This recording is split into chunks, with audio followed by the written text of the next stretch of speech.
नमस्ते स्टूडेंट्स, पाठशाला पंडित में आप सभी का स्वागत है। मैं हूं आयुष भट्टाचार्य। आज हम देखेंगे कि इक्विवेलेंस रिलेशंस क्या होता है। ठीक है, टॉपिक लिख देते हैं आज का। Equivalence relation.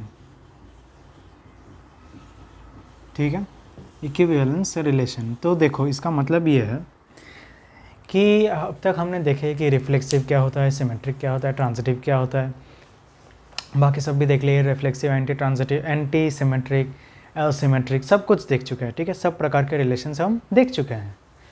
इक्विवेलेंस रिलेशन का मतलब वो है जो रिफ्लेक्सिव भी हो, ठीक है, रिफ्लेक्सिव भी हो, सिमेट्रिक भी हो और ट्रांजिटिव भी हो। ठीक है, ऐसा एक रिलेशन जहाँ पे रिफ्लेक्सिव प्रॉपर्टीज़ भी मिलते हैं, सिमेट्रिक भी है और ट्रांजिटिव भी है, उसे कहते हैं उसे कहते हैं कि इक्विवेलेंस रिलेशन। ठीक है, डेफिनेशन तो बस इतना ही है। अब एक चीज़ मैं बता देता हूँ, कुछ स्टूडेंट्स को ना कन्फ्यूज़न हो जाता है कि रिफ्लेक्सिव कौन सा है, सिमेट्रिक कौन सा है और ट्रांजिटिव कौन सा है। ठीक है, मतलब उन्हें पता है कि ये रिफ्लेक्सिव हो, ये एक प्रकार का रिलेशन है, पर कभी कभार वो कन्फ्यूज़ हो जाते हैं कि ट्रांजिटिव को सिमेट्रिक कह देते हैं और सिमेट्रिक को ट्रांजिटिव कह देते हैं, या रिफ्लेक्सिव के साथ भी कन्फ्यूजन। खैर, मतलब ऐसे कन्फ्यूजन होता है। तो सबसे आसान तरीका है, मैं मतलब ऐसे साउंड या ट्रिक बोल सकते हो, वो मैं बता देता हूँ।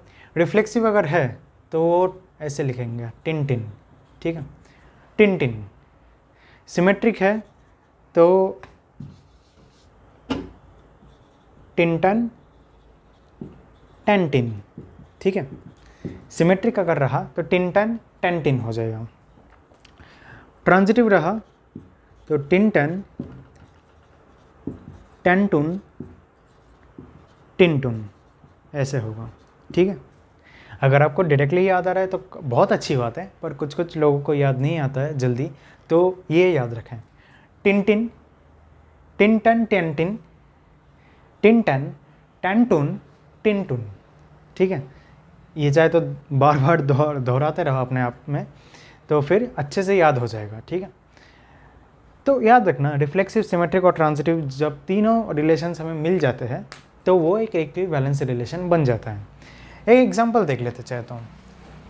ठीक है, जैसे कि आर मतलब ए है 1 2 3।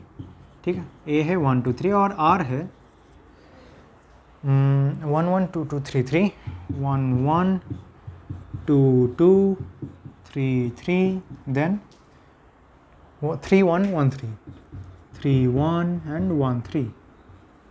ठीक है, तो अब देखो, इसमें रिफ्लेक्सिविटी है क्या? हाँ, रिफ्लेक्सिविटी तो है, क्योंकि हर एक एलिमेंट का जुड़वा हमें मिल रहा है। जैसे 1 1 2 2 3 3 मिल रहा है, तो आर तो फॉलो हो गया। ठीक है, आर एस टी ये तीनों हमें चाहिए। आर हमें मिल गया, एस है क्या? तो देखो, ये सब तो सिमेट्रिक है ही, हमें पता है। इधर देखो 3 1 है तो 1 3 भी है ऑफकोर्स, तो एस भी हो गया। ट्रांजिटिविटी, अब देखो ट्रांजिटिविटी के लिए ना, ये ट्रांजिटिव है एक्चुअली। ठीक है, ये ट्रांजिटिव है। कैसे? क्योंकि एक तो ये सारे तो ट्रांजिटिव है, ये भी ट्रांजिटिव है, क्योंकि अगर 3 1 है तो 1 1, अगर 3 1 इधर है तो 1 के बाद क्या मिल रहा है? 1 3 एक मिल रहा है, तो 3 3 में मिल गया। सोचो 3 1 है और इधर 1 1 ले लिया, तो बना क्या? 3 1 ही बना। देखो 3 1 है, 3 1 और इधर मुझे 1 3 मिल रहा है, 1 3, तो मुझे 3 3 चाहिए। ठीक है, मुझे 3 3 चाहिए, 3 3 है इधर। 3 1 है और इधर 1 1 है, 3 1 है और 1 1 है, तो मुझे क्या चाहिए? 3 1, तो 3 1 है इधर। इधर देखो 1 3 है, 1 3 है एंड 3 1 है इधर, 3 1, तो मुझे क्या चाहिए? 1 1 चाहिए, 1 1 है इधर ऑल्सो। और कोई है क्या बचा? हाँ देखो 1 3 है और 3 3 है, तो मुझे क्या चाहिए? 1 3 चाहिए, 1 3 है इधर। तो इस तरह से ये ट्रांजिटिव भी है। ठीक है, तो ये क्या होगा? ये इक्विवेलेंस हो गया। ये इक्विवेलेंस रिलेशन तो हो गया ना, इक्विवेलेंस रिलेशन हो गया। तो इस तरह से इसे एक इक्विवेलेंस रिलेशन कहा जाता है। ठीक है, चाहे तो और एक एग्जांपल ले लेते हैं। ओके, अच्छा एक काम करते हैं, ये तो ठीक है, ये हमें सेट के हिसाब से हमें पता चल गया। अगर हम इस चीज़ का एक बोल सकते हो कि मैट्रिक्स बनाए, ठीक है, तो मैट्रिक्स फॉर्मेट में कैसे दिखेगा, तो देखो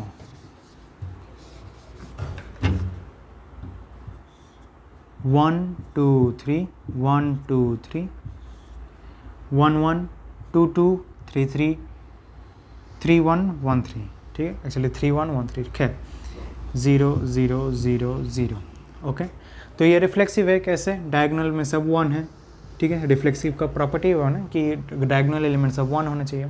सिमेट्रिक भी है, क्यों, क्योंकि अगर इसे फोल्ड करोगे, ठीक है, इस बीच में से अगर मैंने काट दिया, ठीक है, बीच में से अगर मैंने काट दिया और अगर फोल्ड करोगे तो बिल्कुल सिमेट्रिक मिलेगा, तो सिमेट्रिक भी है। और ट्रांजिटिव भी है, क्योंकि मैं वैसे नहीं कर रहा इधर, पर अगर इसे स्क्वायर कर दो, इस मैट्रिक्स को अगर स्क्वायर कर दो तो यही पाओगे कि जहाँ जहाँ पे 0 था वहाँ पे अभी भी 0 है, तो इसलिए ये ट्रांजिटिव भी है, ठीक है, चाहे तो आप ट्राई कर लो, ठीक है, तो ये ट्रांजिटिव भी है। ऑलराइट, तो समझ में आ गई है। ओके, अब और एक एग्जांपल देख लेते हैं। ये ट्रिक समझ में आ गया ना, ये ट्रिक मतलब किसी किसी के काम में आता है जो एकदम याद ही नहीं रख पाते कि कौन सा रिफ्लेक्सिव है और कौन सा सिमेट्रिक है। नहीं तो अगर डायरेक्टली अगर RST याद आ रहा है तो फिर तो सबसे बड़ी बात है, सबसे अच्छी बात है। खैर, एक एग्जांपल ले लेते हैं जहाँ पे रिलेशन है 1 1 2 2 3 3 1 1 2 2 3 3 3 2 1 3 3 2 1 3। ओके, रिफ्लेक्सिविटी चेक करते हैं तो, और हाँ सेट है, सेट इज इक्वल्स टू 1 2 3, ठीक है, वही सेट है। जो सेट के हिसाब से 1 1 मिल रहा है, 2 2 मिल रहा है और 3 3 मिल रहा है, तो रिफ्लेक्सिव तो है। सिमेट्री चेक करो, 1 1 2 2, ये तो ठीक है। 3 2 का 2 3 दिख रहा है क्या, 3 2 है इधर, मुझे 2 3 चाहिए, नहीं 2 3 नहीं है, तो सिमेट्री कैंसिल हो गया। इसके आगे मत बढ़ो, ठीक है, से एक हमें क्या चाहिए, रिफ्लेक्सिविटी, सिमेट्री एंड ट्रांजिटिविटी, ये तीनों सेटिस्फाई होना चाहिए। एक सेटिस्फाई नहीं हो रहा है तो ट्रांजिटिविटी की ओर बढ़ना ही नहीं है हमें, ठीक है। इसके नेक्स्ट जो ट्रांजिटिविटी हमें चेक करना है ना, मत करो चेक, कोई मतलब फोर्स नहीं कर रहा। इधर सिमेट्री कैंसिल हो गया, सीधा लिख दो नॉट इक्विवेलेंस रिलेशन, सीधा लिख दो, ठीक है, ख़त्म। तो समझ में आ गया कि कैसे इक्विवेलेंस रिलेशन देखा जाता है। ओके, एंड और एक एग्जांपल अगर हम देखें तो देखो, ये भी अच्छा एक एग्जांपल है। ए सेट ऑफ ऑल पीपल और ऐसा है कि A, B such that A is father of B, ठीक है, A is father of B।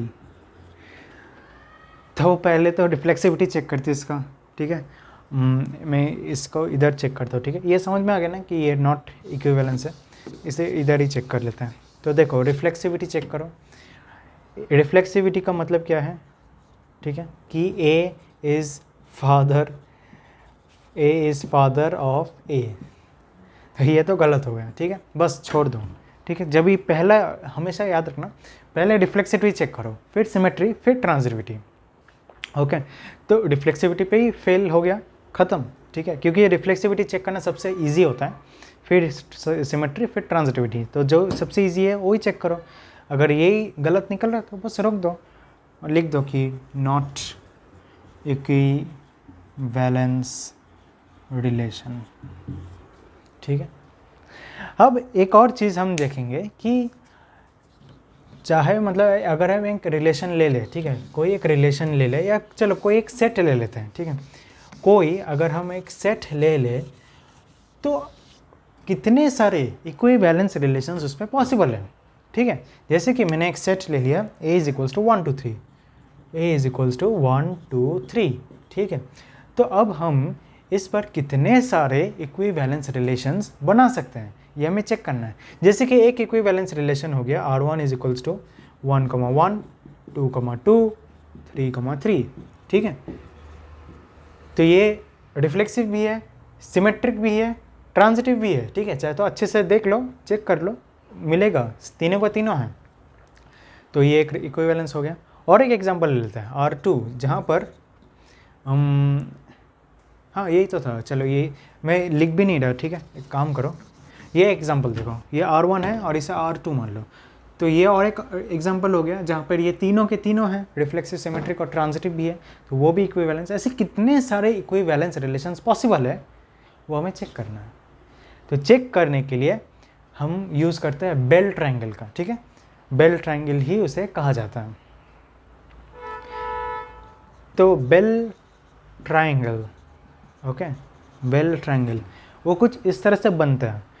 1 लो, उसके नीचे 1 लिखो, ख़त्म।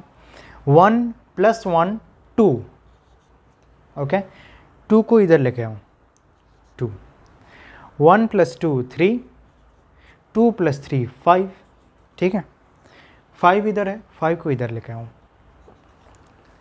5 + 2 7, 7 + 3 10, 10 + 5 15, ठीक है। चाहे तो चलो और एक स्टेप कर लेते हैं, अगर अभी भी नहीं समझाया तो 15 को इधर लेके आओ, ठीक है। 15 को इधर लेके आओ, 5 + 15 20, 20 + 7 27, 27 + 10 37, 40 52, हाँ चलो 15 + 37 52, ठीक है। इस तरह से बेल ट्रायंगल को बनाया जाता है। पहले इनिशियल स्टेप क्या है, 1 और 1 ले लो, ठीक है। उसके बाद 1 के साथ मतलब 1 ऊपर जो है, ऊपर वाला एलिमेंट और जो करेंटली एलिमेंट है उसको ऐड कर दो और साइड में उसका आंसर लिख दो। 1 + 1 2, फिर जो एकदम एंड वाला एलिमेंट है उसको नेक्स्ट लाइन पे लेके आओ, ठीक है। नेक्स्ट जो एकदम लास्ट वाले एलिमेंट है उसको नेक्स्ट लाइन पे लेके आओ 2, फिर वापस वही करो, ऊपर वाला एलिमेंट और करंट एलिमेंट में ऐड करो और साइड में आंसर लिखो, ऐसे करके 1 2 3 2 3 5, 5 एकदम लास्ट एलिमेंट हो गया, इसको वापस नए लाइन पे लेके आओ, 2 5 7 3 7 10 5 10 15, ओके। नहीं ऐसे करके कंटिन्यू होता जाता है। अब देखो यहाँ पे 3 एलिमेंट्स हैं, ठीक है। यहाँ पर 1 2 3 एलिमेंट्स हैं, तो 1 2 3, ठीक है। तीसरे लाइन पर जाओ, जो लास्ट नंबर दिख रहा है ना वो लो और लिख दो कि आंसर है 5। मतलब 5 इक्विवेलेंस रिलेशंस हमें मिलेंगे इस एक सेट से, ठीक है।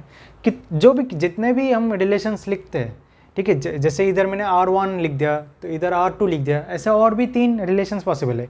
इससे अलावा और कोई रिलेशन पॉसिबल नहीं है जो कि इक्विवेलेंस्ड हो, ठीक है, जो कि इक्विवेलेंस हो। तो समझ में आ गया। 3 एलिमेंट्स है तो तीसरे लाइन पे जाओ, अगर सोचो 4 एलिमेंट्स होते हैं तो चौथे लाइन पे जाते हैं, और एकदम जो लास्ट एलिमेंट है उसको ले लेते हैं और लिख देते कि 15 इक्विवेलेंस रिलेशंस मिल रहे हैं, ठीक है। तो इस तरह से हमें नंबर ऑफ इक्विवेलेंस रिलेशंस पता लगता है, ठीक है। चाहे तो मैं इधर लिख देता हूँ number of equi relations possible, ऐसे करके लिख देता हूँ ताकि कंफ्यूज ना हो, ठीक है। तो चलिए फिर इसमें इतना ही था, तो आज के लिए इतना ही। अगर वीडियो अच्छा लगे तो प्लीज़ लाइक कीजिए, शेयर कीजिए अपने फ्रेंड्स के साथ और ज़रूर हमारे चैनल को सब्सक्राइब कीजिए। तो आज के लिए थैंक यू वेरी मच।